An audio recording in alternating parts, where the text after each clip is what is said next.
So, good morning. Well, actually, it's afternoon. I had a little bit of time to check in with the gray matter. Again, thinking, whatever, that's what I do. And I want to talk a little bit more about variance and opposites. Being in the dog training world, if you think being a dog trainer is an easy deal, it's not. There is tons of information to learn.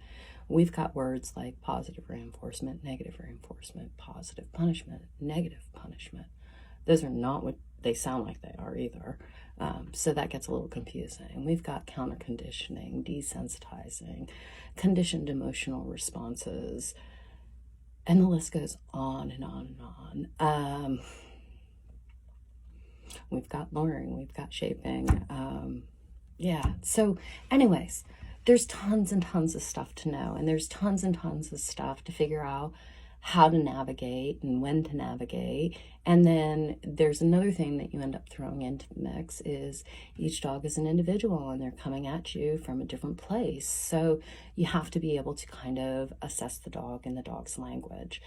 When I say I don't know anything about dog training, I'm not saying that I don't know anything. I know a little bit. I haven't been in the world long enough to know exactly how all of those things work. I keep listening to what other people have to say. I think I had said it before. There's something called loopy training that I'm kind of fascinated with because it falls in line with my circle thing. But I'm overwhelmed with the amount of knowledge that it takes to teach or to learn because there's so many different ways of doing it. Now, I also have to take into account my own experiences and things that I've gone through and how I've learned because that's where I'm comfortable at. And I think the signature quality of a great dog trainer is not only does the dog trainer treat the dogs that way, they treat the people that way too, because they genuinely believe deep in their heart in what they're doing. That's why I question everything, because I already have figured out a set way that I'm comfortable handling things, and I've shared it with you that it's a circle. But anyways, I want to talk about that a little bit more and kind of break it down to the simplest way that I know how. So I don't think that we get upset because dogs jump on us. I think what's really happening is that they don't know how to not jump, and they don't know the signals or the cues, body movements, whatever you want to call them. They don't know the information that says, I don't care for that, because dogs speak differently than humans do. When we touch them, that's positive reinforcement. They like that. So when we're pushing them off from us, it makes them want to do it more. Anyway, so there's two different languages going on, and I have also mentioned that I love the fact that dogs have this thing called variance. And I think sometimes we as human beings don't use that skill as much as we could with the people in our lives, with the dogs in our lives. But I keep listening and I keep hearing kind of patterns. And I'm just stupid. I'm trying to simplify something that seems amazingly complicated to me. So this is what I've come up with. Went back to the circle. So it's not the jumping that bugs us. It's the fact that they don't know how to jump. So I'm going to show you this. That is the jump. That is the no jump. When a dog knows how to jump, what we need to do is start where they're at and teach them what a little less jump means, what a little less jump means, until we get to the point that they don't jump and that they're happy not to jump. Okay, now we have some dogs, sorry, I want to lower this a little bit. Now we have some dogs that won't jump into a car. Same action, but not utilizing it appropriately. Like they won't get into a car. So we have to go just a little bit and show them how to get there. And we keep doing that. So finally, that dog that doesn't jump, now we're asking for a little more jump, a little more jump, a little more, and we get them closer and closer to the behavior that we want, right? So now that dog, this is the beauty of it, now that dog has a choice. The dog can choose to jump or to not jump. They're not being dominant. They're not being defiant. They're not trying to diss you. They are literally saying out loud to you when they can't do something. One, I've done it before. It didn't come out good. Two, I don't know how to do this. So we have to figure out what those are. But the approach is basically the same thing. We need to take it at the dog's level. If the dog doesn't want to do it, don't force them to, because they have to be willing to absorb that information in order to actually know that information. So a couple of other words, counter conditioning, conditioned emotional responses, socialization. I think I'm comfortable kind of lumping all of those things into one thing, and it's called associations. So if we break down associations to the tiniest bit that they are, any association that is paired with a good outcome or a good response is a good association. Any association that is paired with a bad outcome or a bad response is a bad association. And it doesn't mean that it's good or bad, even though I use the word bad. It just means that it's not something the dog wants to do. So let me clarify that a little bit. All associations are generalizations for the dog.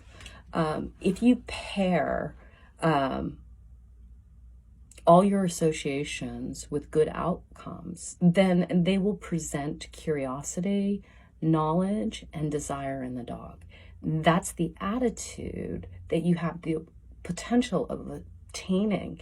And that attitude really should be the goal, to let you know that you're getting through to the dog, or getting through to the person, however you want to apply it. All associations, again, generalization, that are paired with a bad outcome are going to present in the dog a type of fear, or either that, a forced obedience, where the dog does it, but you can kind of see that they're not having fun doing it, but they're doing it because that's what they're supposed to do. So it's really kind of a forced behavior. And that also leads to a non-desire to do behavior as well. So all associations are generalizations in regards to the information that they're taking in and learning about the world. A dog's ability, or a human's ability, is directly associated with the experience and the consistency of those experiences' outcomes. Again, generalization.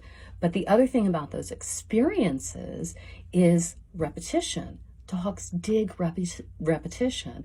If you get into a rhythm with your dog, it's like creating trust. The more rhythm you create, the more the dog can trust what's coming next.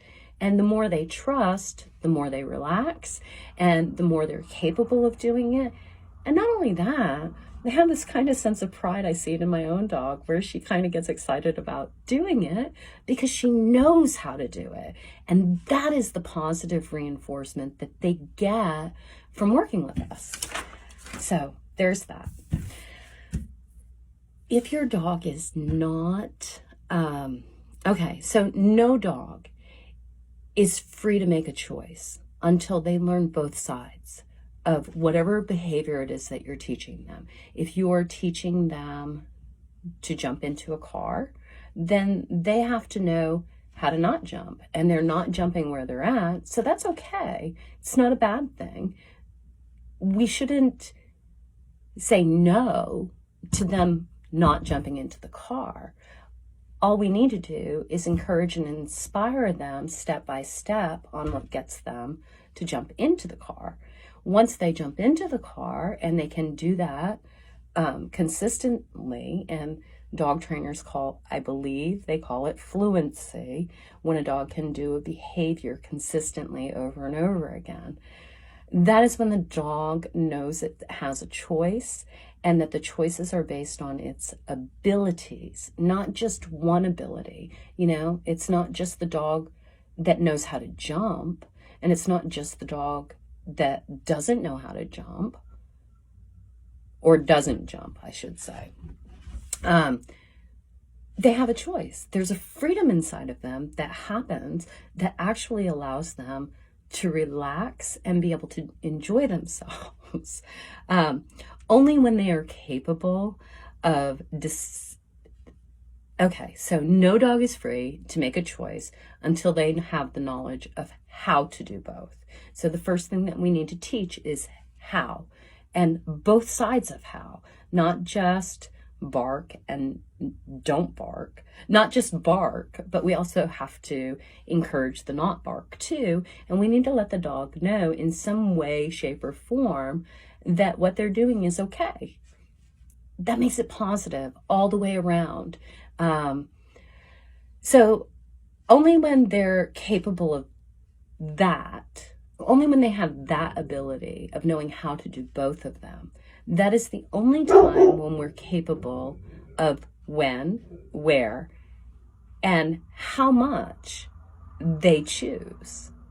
When we are all more relaxed, we are all happier when we have a choice. And I don't think that's any different for dogs. I think it's a matter of giving them a choice. When we take choices away, the dog's behavior and response to us goes south. Here's the deal. If that's the only way you've trained, then the bottom line is your dog doesn't know. But the day that the dog learns there's another way, you're going to totally get that disengagement. I don't know. I sit back. I'm not even going to go into that.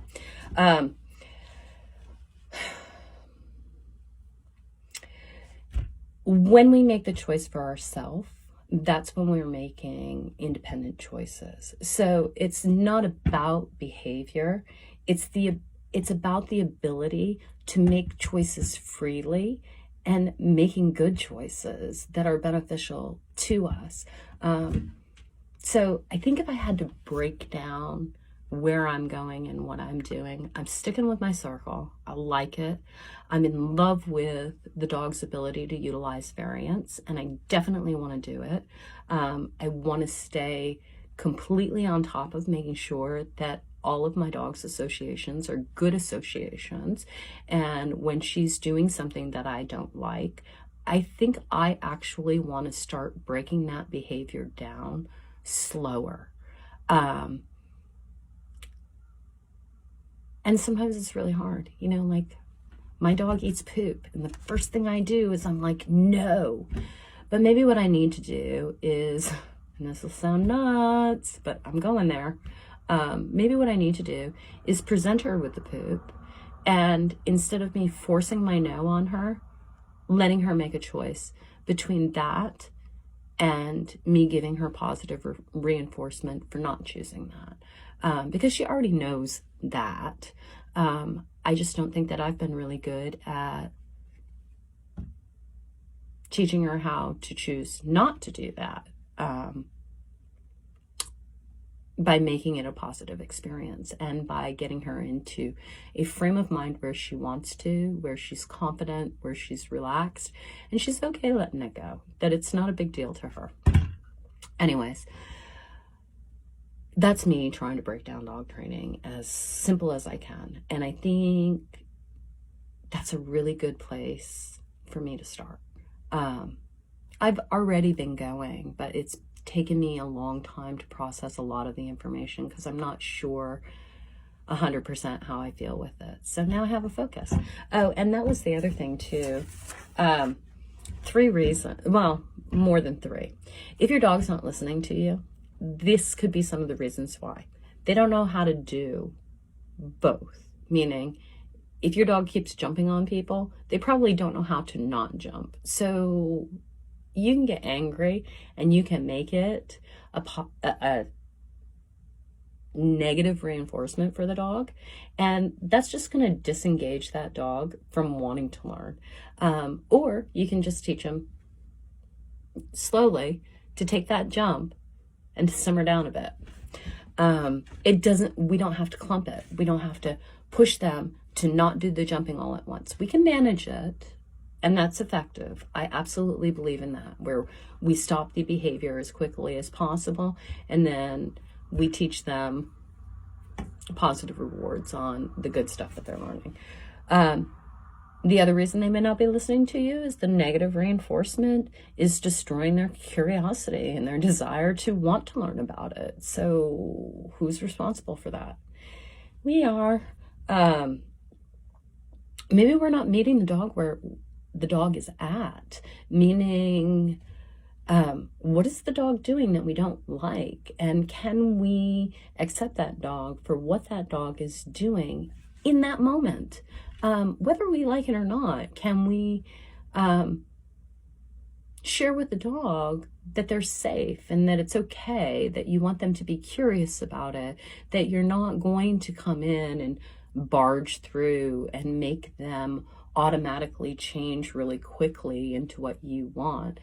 Everybody wants quick dog training. They want their dog to stop immediately, but honest to God, it's a learning process, and that takes time. And if you want to do it right and you want the dog to know the information, then you're gonna want to go through all of the things that I talked about so that you get a dog that wants to interact with you.